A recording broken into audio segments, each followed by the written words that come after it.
Todo mundo já sabe que é praticamente impossível financiar um imóvel hoje em dia no Brasil. Isso aí você sabe, todo mundo já sabe, eu mesmo já falei sobre isso. Só que tem mais uma coisa acontecendo com o mercado de crédito imobiliário no Brasil, que é aquela história da doença silenciosa. Sabe a doença silenciosa, pessoal? Aquela que não apresenta sintoma, que ela vai se desenvolvendo e que é a mais perigosa de todas. Então, no vídeo de hoje, eu vou trazer uma análise sobre essa que é a doença silenciosa aí do mercado de crédito imobiliário no Brasil. E eu vou dar a minha opinião aqui para vocês, vou trazer os dados e a gente vai aprofundar sobre esse tema, tá certo? Então, acompanha comigo até o final. E se você não me conhece, eu sou o Thiago Weber, sou consultor financeiro e aqui no canal a gente fala sobre economia, sobre investimentos e como multiplicar e proteger o seu patrimônio. Não esquece de se inscrever aqui no canal, deixa o like aí para me dar uma força e deixa sua opinião e suas dúvidas aqui nos comentários também. Beleza, pessoal? Vamos começar o conteúdo hoje então.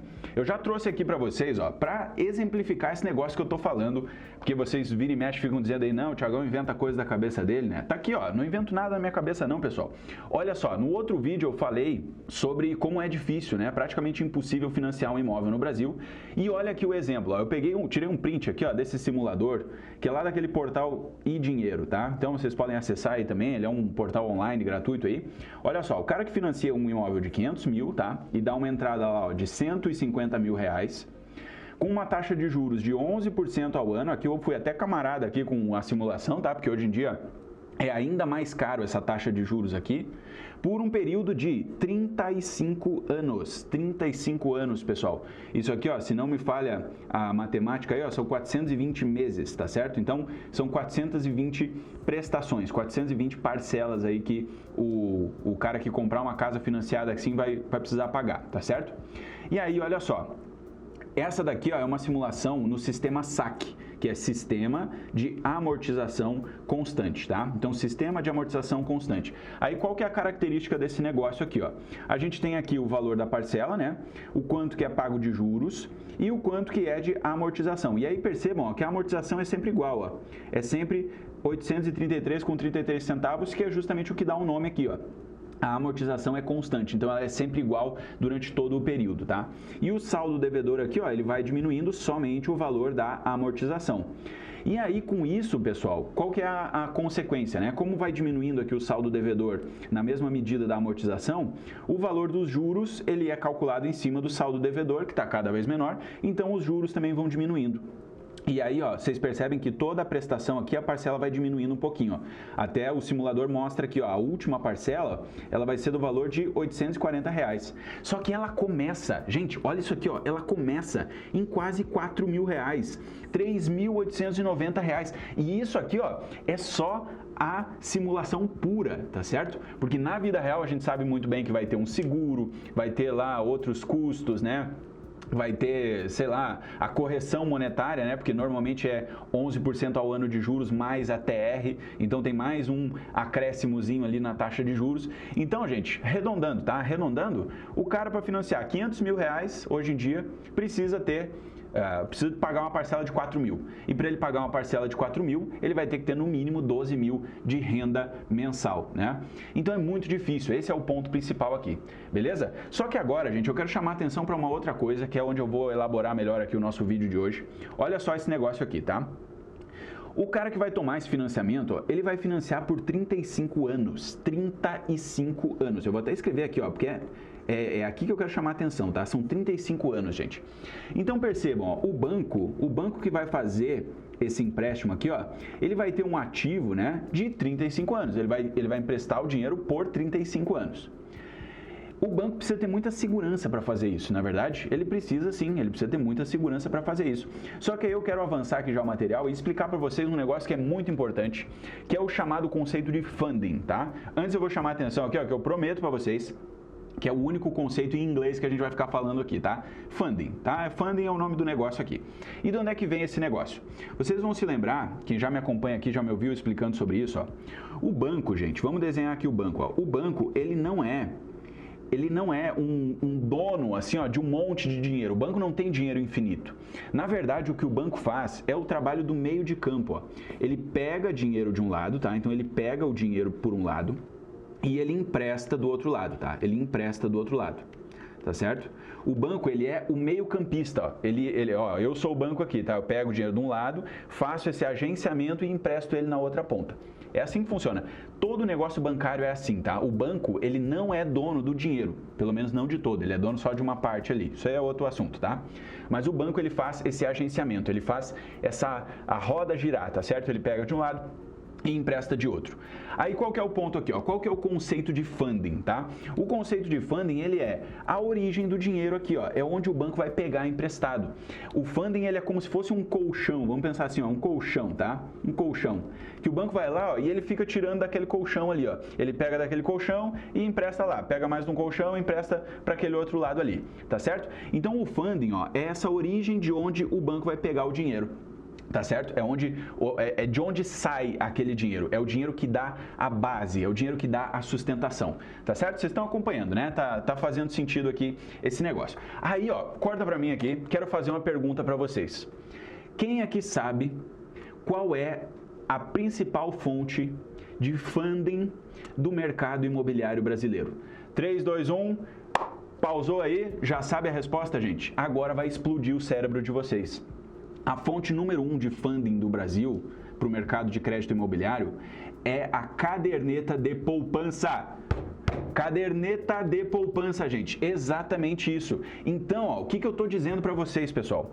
O banco, quando ele empresta lá para o Tiagão comprar o imóvel dele, quando ele empresta para o Joãozinho comprar o imóvel dele, ele está tirando dinheiro da aplicação da caderneta de poupança das pessoas, tá? Da caderneta de poupança.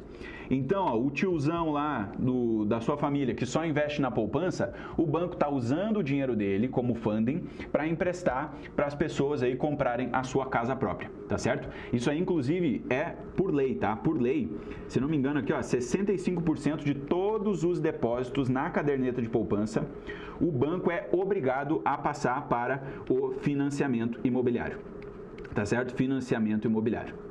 Depois eu tenho aqui um material, aí eu vou confirmar se é o 65%, mas eu acho que é isso aí mesmo, tá? Imobiliário. Aí, ó, agora foi, tá certo? Então, gente, olha só, o banco precisa pegar o dinheiro da caderneta de poupança das pessoas para poder emprestar para o mercado, para o financiamento imobiliário, para as pessoas comprarem a sua casa própria, tá certo? Então, gente, esse aí é a fonte número 1 de funding do Brasil, tá certo?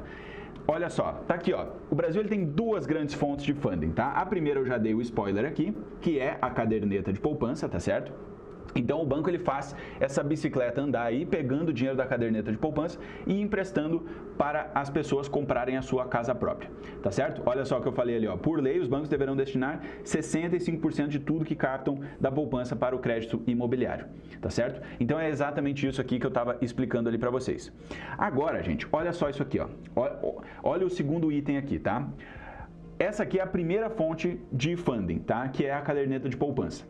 Tem uma segunda fonte de funding, que eu não vou me estender muito aqui, mas só para mencionar, que é o dinheiro do FGTS, tá? O dinheiro do FGTS, que é aquele dinheiro lá que você trabalha todo mês, você nem vê o cheiro daquele dinheiro, você não vê eles entrando na conta, você não vê nada, só vê lá, ó, estamos aportando aí no teu FGTS, tá? O dinheiro que está no FGTS, ele é utilizado para financiar os programas aí Minha Casa Minha Vida, tá? Então os bancos usam aquele montante que está ali, porque você que é dono daquele dinheiro, você que é o trabalhador, você não pode acessar aquele dinheiro, né? A não ser quando você quiser a sua casa própria, que daí você vai quitar, vai dar uma entrada lá, pode usar o dinheiro do FGTS. Mas via de regra aquele ali é um dinheiro, né, que é pouco acessível, ele não é líquido. Então para os bancos ele gera aquela segurança, né, de que ó, o investidor ali, o dono daquele FGTS, ele não vai sacar aquele dinheiro ali com facilidade. Então eu não tenho um passivo que pode me complicar. Essa é a visão aqui do banco, né? Então o FGTS é a segunda fonte de funding do crédito imobiliário, tá? Ele é usado aí pro Minha Casa Minha Vida. Tá certo, gente? Agora qual que é o ponto que eu quero chegar aqui? Pausa aqui, presta atenção em mim, qual que é o ponto, tá? Vamos relembrar aqui uma coisa. Esse dinheiro do funding, né, que é o que gera aí a sustentação do mercado imobiliário, ele não é um dinheiro de graça, né? Não é um dinheiro de graça. Ele rende alguma coisa. No caso da poupança, a gente vai ver aqui a regra agora da rentabilidade da poupança, mas só lembrando como é que funciona, né? A poupança rende 0,5% ao mês, mais a TR, né, que é a taxa referencial, isento de imposto. Então, por ano, vai dar mais ou menos ali 6,17% ao ano de rentabilidade, isento de imposto, tá? Vocês já estão carecas de saber, pessoal, esse rendimento é pouco, é muito, muito pouco. Qualquer investimento do Tesouro, Tesouro Selic, o próprio Tesouro Reserva, Caixinha, CDB, vários concorrentes da poupança rendem mais do que a poupança. A gente sabe muito bem disso, tá certo? E quem paga esse rendimento é o próprio banco. O banco paga pouco para o investidor. Só que aí, como ele paga pouco por um lado, ele pode usar esse dinheiro para emprestar para o financiamento imobiliário, cobrando também pouco. Então, olha que louco, vocês já me ouviram falando o seguinte, ó, no mercado imobiliário as taxas de juros são mais baixas do que no mercado. E é verdade. Lembra lá no início que eu mostrei a simulação para vocês? Eu usei 11% de taxa de juros. Só a nossa taxa Selic no mercado hoje brasileiro é 14,5%. Então, se o cara consegue tomar um crédito a 11%, é uma taxa de juros abaixo da taxa de mercado. Isso só é possível de se fazer no Brasil, pessoal, porque o funding desse dinheiro é a poupança. Então, o banco precisa pagar pouco para os investidores e aí ele pode vender esse crédito por pouco também. E aí é uma operação lucrativa. O banco empresta cobrando 11 e ele paga 6 para o investidor. Estão entendendo, né? Então, esse spread bancário, ele surge daí, tá certo? Então, ó, guardem isso aí na memória de vocês, tá, pessoal? Esse aí é um ponto essencial aqui para nossa análise, vocês já vão entender onde eu quero chegar com isso. Olha só, tava falando aqui para vocês, ó, o rendimento da poupança, ó, é determinado também pela taxa Selic, tá? Olha só, se a Selic estiver acima de 8,5%, que é o patamar que nós estamos hoje, né? Hoje a Selic está em 14,5%. Então, a poupança vai render 0,5% ao mês, mais a TR, isento de imposto, né? Lembrando, ó, tá aqui, ó, isenção de imposto, tá certo? E sempre só nas datas de aniversário, né? Então, todo mês ali tem que virar o mês para a poupança trazer o rendimento dela. Agora, se a Selic estiver abaixo de 8,5% ao ano, aí a poupança vai render automaticamente 70% da Selic. Então percebam, pessoal, por lei, a poupança rende abaixo da taxa de mercado. Por lei, ela rende abaixo da taxa de mercado, tá? Então não tem como o investidor se dar bem deixando dinheiro na poupança. Esse que é o ponto. E agora vem o pulo do gato. Aí é a parte essencial aqui da nossa análise, tá? A doença silenciosa do mercado imobiliário mora aí. Porque o investidor brasileiro, ele está aprendendo que a poupança rende pouco. Ele está, a cada ano que passa, sacando mais dinheiro da poupança e investindo em outras coisas, investindo no Tesouro, investindo em CDB, montando uma carteira diversificada, investindo com o Thiagão aqui na consultoria dele, tá certo? Então, pessoal, cada ano que passa, os investidores estão tirando mais e mais dinheiro da poupança. Isso significa o quê? Significa que para o mercado de crédito imobiliário, o funding está ficando menor. Os bancos estão tendo cada vez menos dinheiro da caderneta de poupança para emprestar no crédito imobiliário, gente. Vocês estão entendendo o ponto? Então é aqui que está a doença silenciosa. E isso aí não tem mais como voltar atrás, porque o investidor brasileiro está aprendendo. Ele está aprendendo. Todo esse sistema de financiamento imobiliário, ele é sustentado na falta de educação financeira do brasileiro. Os bancos, né, e todo mundo, o governo principalmente, está contando que o brasileiro não vai tirar o dinheiro da poupança, mas o brasileiro está sim tirando o dinheiro da poupança. Então é muito provável que nos próximos anos a gente tenha reformas nesse setor aqui, ou então, pelo menos, que o crédito imobiliário vai ficar mais caro sim. O crédito imobiliário vai ter taxas de juros maiores, caso esse sistema aqui não seja reformado. Tô dando já um spoiler aí, a gente vai aprofundar nesse negócio, mas vamos voltar aqui para o material, ó, gente. Olha o que eu preparei aqui, ó. A engrenagem do sistema é essa daí, tá? Eu já expliquei aqui para vocês, ó. Tem toda a bicicleta ali que vai andando, né? O banco, ele vai fazendo esse agenciamento e o funding é barato. Essa é a moral da história. E o funding tá ficando cada vez mais escasso, tá certo? Esse que é o negócio aqui. E olha aquilo que eu tava falando, ó. Para vocês não dizerem, ó. Vocês andam dizendo por aí que o Thiagão inventa coisa da cabeça dele. Tá tudo aqui, ó. Tá tudo documentado aqui para mostrar para vocês, tá? O negócio é isso aqui, ó. A cada ano que passa, olha só a reportagem aqui do InfoMoney, tá, pessoal? Publicado aqui, ó, no início de 2026, em janeiro de 26, olha só. A poupança perde 327,6 bilhões, gente, bilhões de reais nos últimos 5 anos, ó. Investidor busca alternativa na renda fixa. Gente, isso é o que eu estava falando para vocês, ó.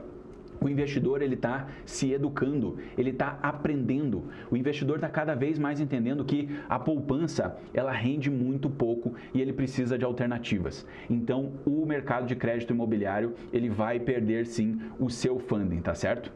E agora eu tenho um recado muito importante para você que está me assistindo aí, mas pode ter dinheiro na poupança ou tem uma carteira de investimentos, mas sente que ela está sem direcionamento, que ela está mal investida e que poderia estar rendendo melhor. Se esse é o seu caso, essa é a hora de você conhecer a minha consultoria de investimentos junto com o time da Portfel. Lá a gente vai entender a tua realidade, entender o teu momento de vida e readequar a tua carteira de investimentos, tá certo? Com estratégia, com visão de longo prazo e principalmente sem conflito de interesse. Então, se você se interessou, acessa o link que está aqui na descrição para conhecer mais da consultoria ou então no primeiro comentário fixado e agenda a sua primeira reunião gratuita. E agora, voltando então para o nosso material aqui, pessoal, eu quero responder a pergunta que não quer calar, que todos vocês querem saber a resposta. O financiamento imobiliário, ele está então com os dias contados? Eu estou dizendo que o financiamento imobiliário, ele vai acabar, gente, porque o funding está secando, o funding está morrendo, é isso mesmo? Vamos lá, primeira coisa, tá, pessoal? Vocês já sabem, né? Eu já falei aqui, o investidor brasileiro está aprendendo que a poupança rende mal. É isso mesmo, ele está aprendendo que a poupança rende mal. Mas, gente, isso aqui é muito sério, tá? A poupança, ela está na cultura do brasileiro, ela está no coração do brasileiro, tá certo? Vocês não fazem ideia. Eu gravei um vídeo esses dias falando sobre o Tesouro Reserva, tá? O lançamento lá do Tesouro Nacional. Inclusive, vou até deixar aqui nos cards, tá? Se você quiser assistir aqui, pode clicar tranquilo que não vai fechar esse vídeo. Depois você assiste esse aqui. E nos comentários, gente, vocês não vão acreditar nisso. Nos comentários, o que tinha de gente defendendo a poupança. Claro, eu também provoquei, né? Eu falei, não, ó, Tesouro Reserva é a nova poupança. É a nova poupança, é o governo querendo criar uma nova poupança. E aí todo mundo nos comentários falando assim, ó, a poupança nunca vai deixar de ser boa, a poupança é muito segura. Então, gente, isso só me leva a crer, na verdade eu já sabia disso, né? Mas me faz concluir que a poupança, ela tem defensores que é quase que ideológico, é que nem time de futebol, pô, a torcida aí do Flamengo, né, nunca vai torcer pro Botafogo, tá certo? A torcida da poupança nunca vai torcer pelo Tesouro Reserva, é mais ou menos essa a ideia. Então, gente, a poupança ela vai continuar existindo, ela nunca vai morrer, né? Mas ela tá diminuindo, esse que é o ponto, tá certo? Agora, no longo prazo, aí vem esse ponto aqui que eu quero falar para vocês, ó. As novas gerações vão herdar recursos que estão aplicados em poupança. Tem até um estudo que eu posso trazer aqui para vocês, depois a gente fala melhor sobre isso, mas existe uma quantidade absurda de gente que tem mais de R$1 milhão aplicados na poupança. E normalmente são pessoas mais velhas, né? É natural de se pensar, pessoas mais velhas que foram juntando ali a vida inteira. Essas pessoas provavelmente não vão gastar todo esse dinheiro, vai ficar de herança para os filhos, para os netos, não é verdade? E aí as novas gerações, a geração Z, a própria geração que vem depois da geração Z, né? Eu sou geração Z, gente, eu sou do início da geração Z, eu não consigo, isso aí eu não engulo essa história, tá? Eu acho que eu sou meio... Eu tenho uma crise de identidade ali, eu sou meio millennial ali. É difícil saber, tá? Mas o ponto é esse. A geração Z, que é a nova geração, a geração que vem depois, né, dos filhos da geração Z, esse pessoal já vai saber que a poupança rende mal. Então, se eles herdarem um dinheiro que veio da poupança, esse dinheiro vai sair da poupança, tá certo? Então, a longo prazo, ó, nesse processo de longo prazo, vai ficar cada vez pior. Esse que é o ponto que eu tô trazendo aqui, tá? Porque as novas gerações vão querer investir esse dinheiro de outras maneiras. Então, ó, os saques, eles devem ser cada vez maiores, tá certo? E aí o sistema, ó, ele deverá passar, sim, por uma grande reforma ou então as taxas de juros vão precisar ficar mais altas, tá certo? Se não acontecer nada, se ninguém fizer nada, se não tiver uma reforma nesse sistema, os juros vão ficar cada vez mais altos. E aí fica cada vez pior para quem? Para o investidor, para a pessoa que quer comprar a casa própria, para a pessoa que está financiando um imóvel, né? Então esse sistema aqui, ele vai sofrer alterações sim nos próximos anos, tá certo? Essa aqui é a minha opinião, trouxe essa análise aqui para vocês e agora quero abrir aqui para você deixar a sua opinião aqui nos comentários. Você acha que é viagem da minha cabeça, se faz sentido? Então se você gostou desse vídeo, se ficou até o final, não esquece de deixar o seu like aqui que me ajuda bastante, comenta aqui a sua opinião, as suas dúvidas também e não esquece de se inscrever no canal, gente. Se inscreve aqui, aperta o sininho das notificações, isso aí é super importante. Muito obrigado por assistir até aqui, um grande abraço a todos e até a próxima!